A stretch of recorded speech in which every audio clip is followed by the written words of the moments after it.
Hello and welcome to today's episode on part 1 of organization structure. My name is Rayan Zahoor and the subject expert is Dr. Arshia Hussain, PhD in Human Resource Management and teaching in the Department of Commerce and Business Studies, Jamia Millia Islamia, New Delhi.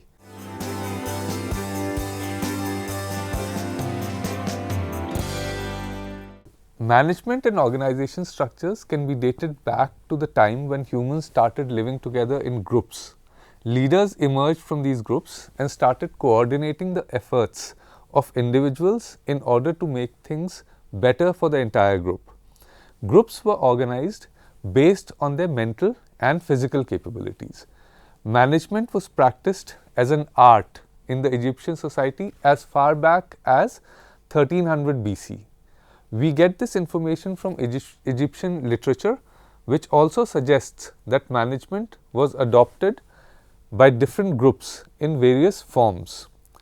The literature points out that those groups recognized the value of administration and organization in the bureaucratic structure.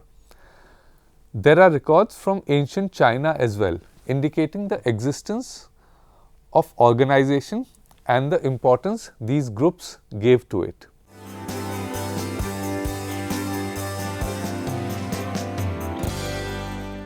The Industrial Revolution during the 18th century and through the 19th century brought about a growth in different management approaches. During this period, there were several inventions that revolutionized industry and commerce. This in turn led to large-scale production and introduced the practice of division of labor. Ownership was separated from the function of management. All these developments created several schools of thoughts. They can be broadly categorized as classical theory, scientific management approach, administrative management or management process approach, bureaucratic organization approach, neoclassical theory or the human relations approach, modern theory, quantitative approach or the management science approach, behavioral science approach, systems approach, operational approach, contingency approach. The classical theory and the neoclassical theory are often clubbed together under the traditional school of management thought.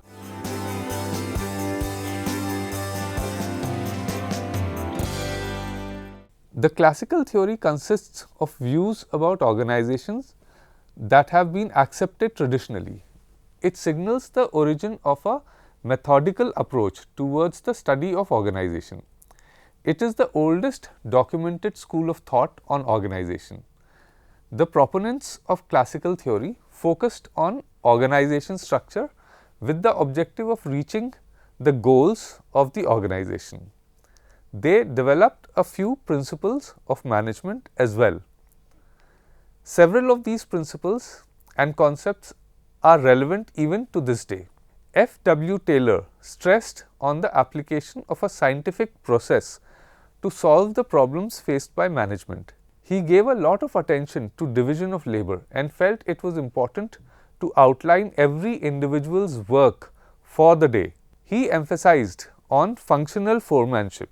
This scientific approach by Taylor has been criticized for being a machine theory. It is of relevance that the scientific management group laid emphasis on the lower levels in the organization.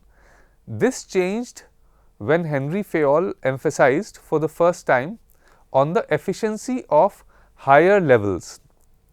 Fayol presented 14 principles for managing an organization and suggested that they were applicable universally. Max Weber brought forward the concept of bureaucracy and introduced it as a form of rational organization. The primary principles of the bureaucracy approach are specialization, division of labor, structure, competence of personnel, impersonal relations, and so on. The classical theory is also known as the traditional theory. Historically, we can trace it back to the industrial and military organizations in the 9th century. However, it was only in the beginning of the 20th century that several writers made a significant contribution to the idea of classical theory. Some of the prominent writers were Fayol, Taylor, Weber, Urwick, Luther Gulick, Mooney and Rayleigh, among others. Organization was described by classical writers with relation to its purpose and the formal structure. They emphasized on the principles of management, the planning of tasks, the technical needs of the organization, and on the assumption that personnel would behave in a logical and rational manner.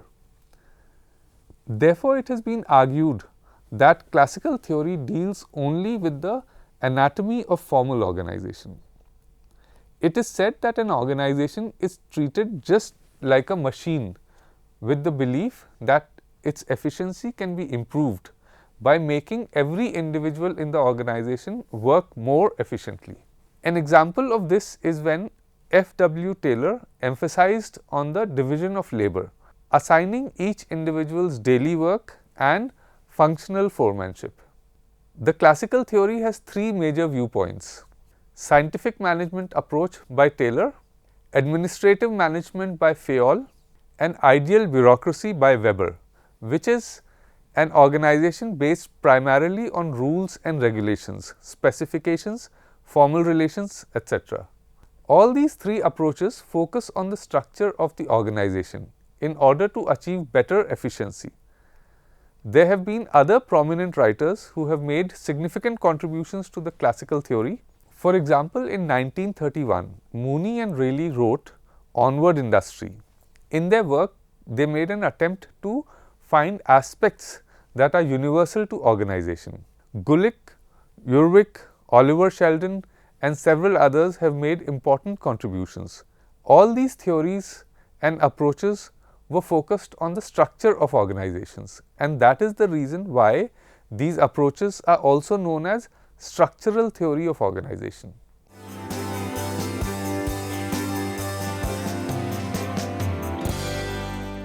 Features that describe classical theory and its contributions are: emphasis was on organization structure, which was considered essential for coordination of different activities of an organization. The classical theorists emphasized on division of labor and on specialization, functional processes, structure, and the span of control. They focused on the anatomy of formal organization. Management was considered universal. It was argued that the principles were applicable to different kinds of organizations, irrespective of the culture and country they belonged to. The writers of classical theory did not consider the external environment and the impact it had on the running of an organization. Organizations were treated as closed systems. According to classical theory, the integration of an organization is possible only through the authority of a central structure and its control. Centralization of authority is at its core. It is believed that just by making each individual in the organization efficient, the efficiency of the entire organization can be improved. The interests of an individual and that of the organization are aligned with each other, and there is no conflict between the two. In the unlikely situation where a conflict arises, the organization's interest would prevail. All individuals in the organization can be motivated solely by economic rewards. This is based on the assumption that all individuals are rational economic persons.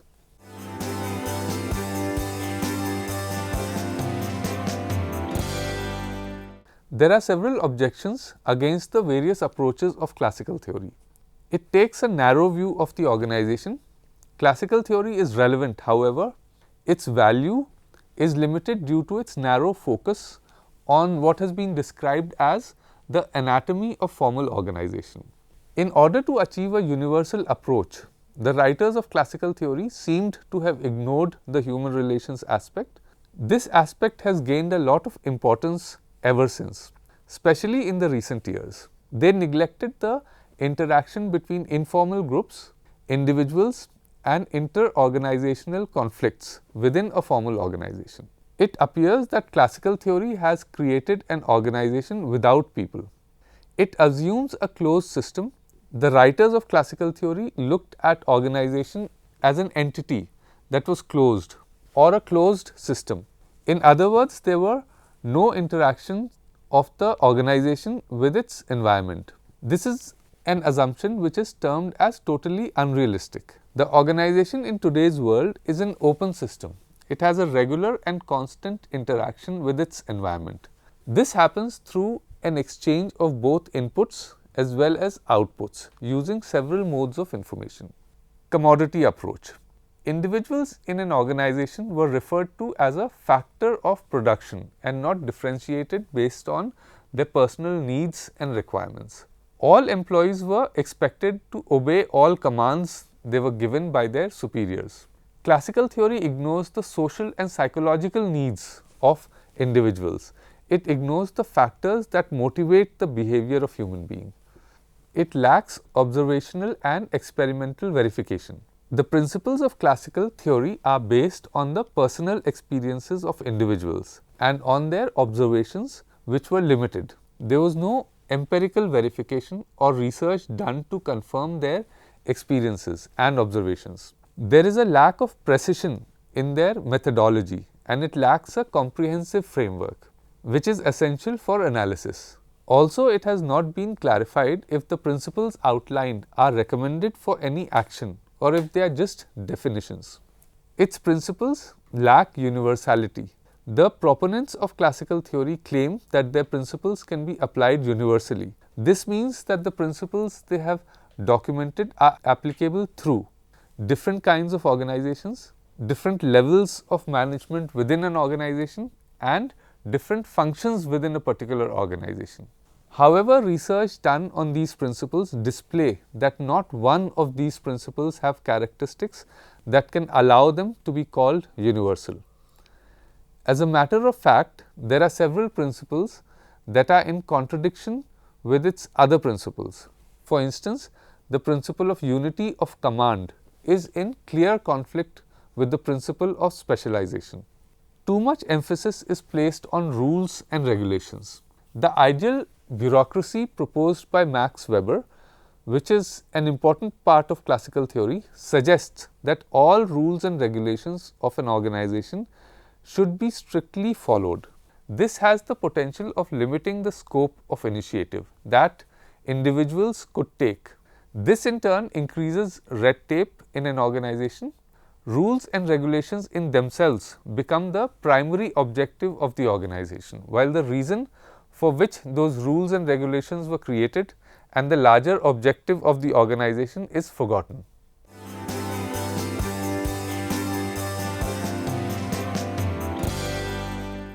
F. W. Taylor lived through 1865 to 1915. He is credited with being the first person who initiated the introduction of scientific methods in the study and practice of management. He started a movement in the 1990s which was very different and new in its approach to what was being followed at that time. This new movement was termed as scientific management. An American citizen and an engineer by education, Taylor was the person who responded to the requirements and challenges faced by the management at that time. This is the reason that Taylor is known by the title of Father of Scientific Management. During that period, there were several challenges faced by management. Labor had become highly dissatisfied, productivity was suffering and was very low. As a result, industries were facing regular strikes by their employees and there were frequent lockouts. The system Taylor proposed was based on science and could lower the costs of labor for an organization and at the same time increase their wages. He suggested that there could be harmony in the industry, but that would require changes in the attitudes of the labor as well as the management. This approach was the most significant contribution to classical theory by Taylor. There were other writers who contributed to the scientific management approach too. Some of them include Lillian Gilbert, Frank Gilbert, Henry Gantt and Harrington Emerson. Let us now understand scientific management.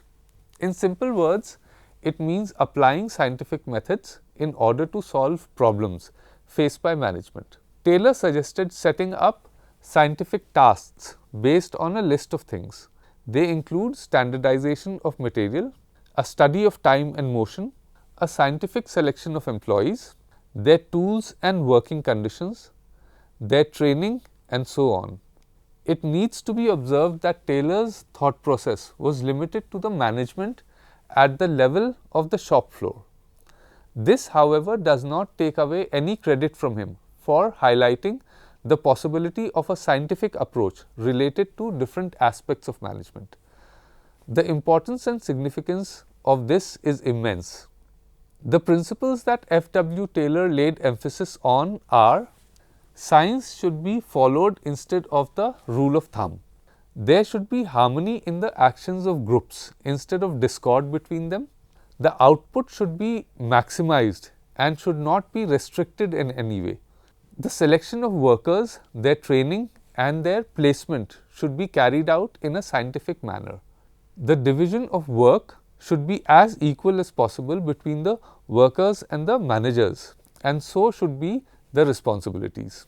The core idea that led to the creation of the principles of scientific management was to bring about a change in the mental attitudes of both the workers as well as the management towards each other.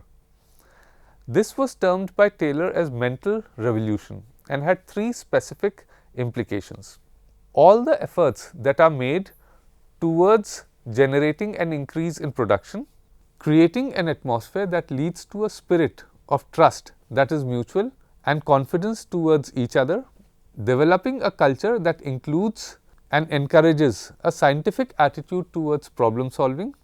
Taylor wanted to create a revolution towards changing the mental attitudes of workers as well as managers. Taylor, along with his associates, developed a number of techniques that would enable the principles of scientific management to come into practice. Those techniques were setting up scientific tasks so that one day's work could be determined in a fair manner, studying work so that it could be simplified and efficiency could be increased. This required method study, time study and motion study. Standardize the materials, equipment, tools, costing system and so on. The selection of workers and their training to be done in a scientific manner. A differential wage plan based on the number of pieces completed so that more efficient employees could be rewarded. Bring about functional foremanship in order to achieve specialization in planning as well as operations. There are many foremen in the planning department. They include instruction card clerk, route clerk, shop disciplinarian and time and cost clerk. Foremen in the operations department include speed boss, gang boss, repair boss and inspector. Eliminate waste and rationalize the system of control.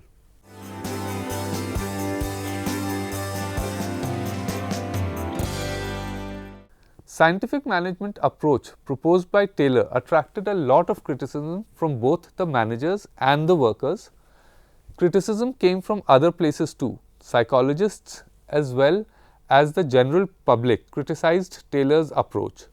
The main points of criticism are: there was an objection to the word scientific before the word management. The objection was that it meant nothing more than a scientific approach towards management. It was pointed out that the principles of scientific management proposed by Taylor were mostly limited to the management of production. Several other features of management were ignored by him, for example, marketing, finance, and accounting. The idea of functional foremanship was advocated by Taylor so that specialization could be brought about in the organization. However, this is not a practical solution when it comes to executing the idea. The reason is that there are about 8 foremen and it is not possible for a worker to follow the instructions of all of them. Scientific management tends to be centered around production. It focuses heavily on the technical parts of work that needs to be done. In doing so, it ignores the human aspects in the organization. As a result, it led to monotony during work, a loss of initiative among the workers. They tried to finish each piece as quickly as they could without worrying about the quality, reduction in wages, and created a sense of job insecurity along with other issues. The underlying assumption of scientific management is that all workers are generally rational economic beings. They were treated as just an extension of the machines being used for production, as if they did not have any emotions or feelings. The employees were being made to work only through economic incentives and by exercising authority on them. Scientific management ignored even the basic social as well as psychological needs for all its workers. Leaders of trade unions and their supporters looked at the principles of scientific management as a method of exploiting labor. This opinion was strengthened as the increase in productivity did not translate to an increase in the wages of the workers. There was an increase, but not in the same proportion. In later years, several of these objections were fixed by other writers who contributed to the scientific management approach. Some of them were Henry Gantt, Lillian Gilbert, Frank Gilbert, and Harrington Emerson. It is important to note that several of Taylor's recommendations are still being used in modern business organizations. It can be safely said that Taylor pioneered scientific reasoning and introduced it to the discipline of management.